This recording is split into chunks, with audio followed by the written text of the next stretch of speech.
Only on Fox 13, a detective stripped of his badge, but he is fighting back, saying he's not done. And now he's sitting down with Fox 13 News to share his side of this story. Fox 13's Matthew Smith has been digging into why a Bellingham detective was let go. And Matt, the department says this comes down to ethics.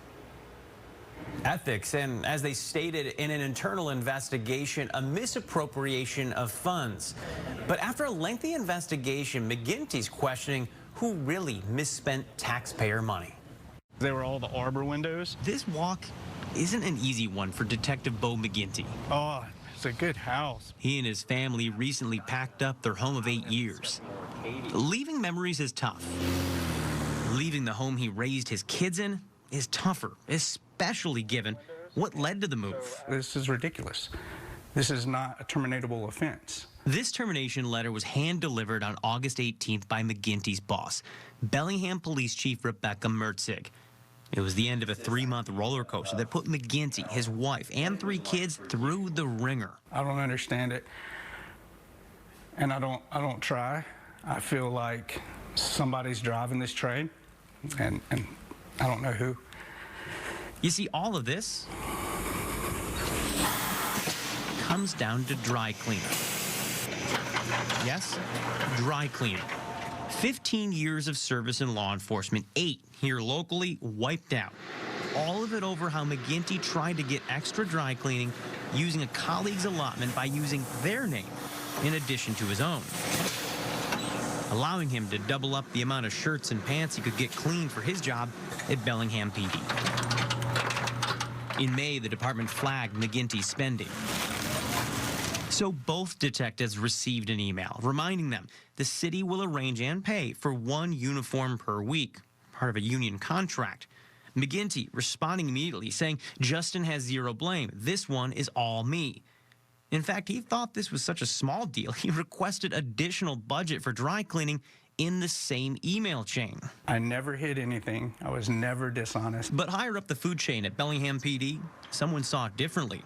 3 weeks later, McGinty was called into an office where the assistant chief leaned over, took McGinty's gun, and asked for his badge. They could have came to me and said, "Hey, Bo, are you doing this?" And I would have said, "Yeah, absolutely. I've said that from the beginning.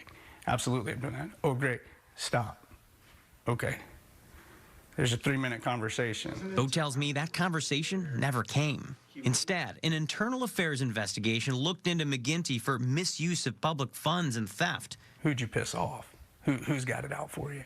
You know, that's everyone's reaction. McGinty felt he was only spending the money that his colleague wasn't.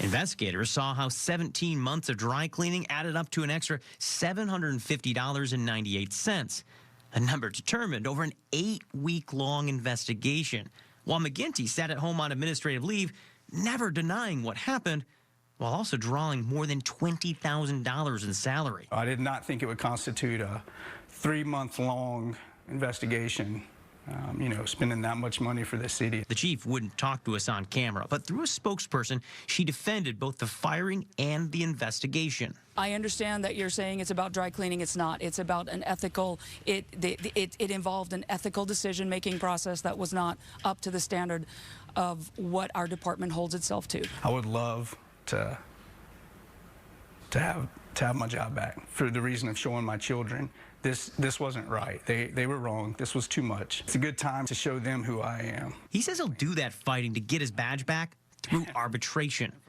He may be packed up, his house sold, but McGinty tells me his story isn't finished. When some men aren't able to stand in their convictions, but I am, and I have. I don't think I deserve this. As McGinty continues his fight to get his badge back, we're also waiting to see whether or not a DA will file charges here. We're tracking both of these stories, and we'll update you as we learn more. In the newsroom, Matthew Smith, Fox 13 News.